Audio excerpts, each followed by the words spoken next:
Baik, perkenalkan nama saya Batar Alexander, NIM 220460034. Baik, saya akan menjelaskan pengertian etika dan etika komputer. 1. Jelaskan pengertian etika dan etika komputer. Etika adalah studi tentang prinsip-prinsip moral yang memandu perilaku manusia dalam interaksi sosial.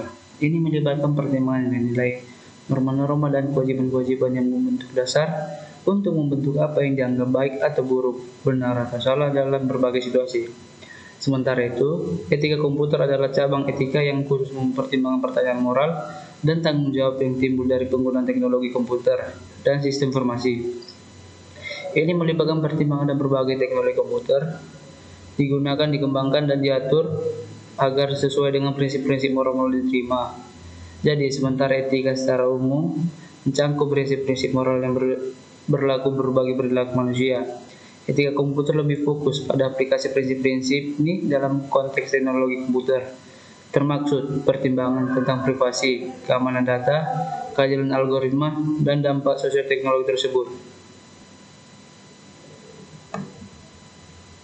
2. Jelaskan dan berikan contoh pelanggaran etika komputer. Pelanggaran etika komputer terjadi ketika individu atau organisasi menggunakan teknologi komputer atau sistem informasi secara tidak etis. Ini tidak mencangkup tindakan melanggar prinsip-prinsip moral, hukum, atau norma-norma yang berlaku dalam penggunaan teknologi. Berikut adalah beberapa contoh pelanggaran etika komputer.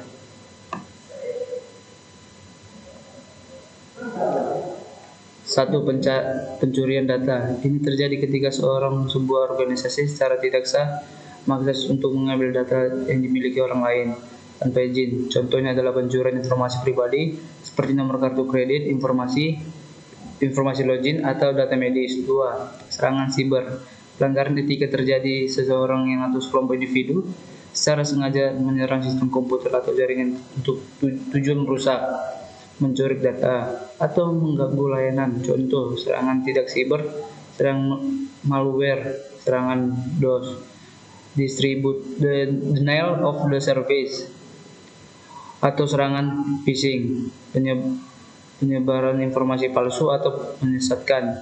Ini terjadi ketika seorang menyebarkan informasi palsu atau menyesatkan melalui media digital dengan memanipulasi opini publik atau merugikan orang lain. Contoh-contoh termasuk penyebaran berita palsu atau hoax, penipuan online, atau manipulasi foto atau video. 4. Pelanggaran privasi. Pelanggaran privasi terjadi ketika seorang atau sebuah organisasi tanpa izin mengumpulkan, menyimpan, dan atau menggunakan informasi pribadi individu tanpa persetujuan mereka. Contoh-contohnya termasuk pelacakan online tanpa izin, pengintaian melalui kamera mikrofon, atau pengguna data pribadi untuk tujuan komersil tanpa izin. 5. Pelanggaran hak kekayaan intelektual. Ini terjadi ketika seseorang atau sebuah organisasi melanggar hak cipta, paten, atau merek dagang yang dimiliki orang lain. Contoh-contohnya termasuk pembajakan pembelajaran lunak, penggunaan konten yang dilindungi hak cipta tanpa izin, atau mencuri rancangan produk yang dipatenkan.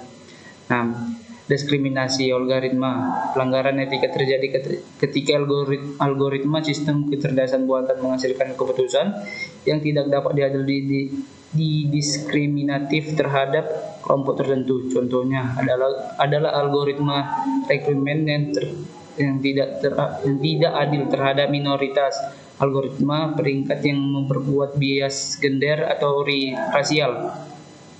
7. Pengguna teknologi untuk kejahatan atau terorisme.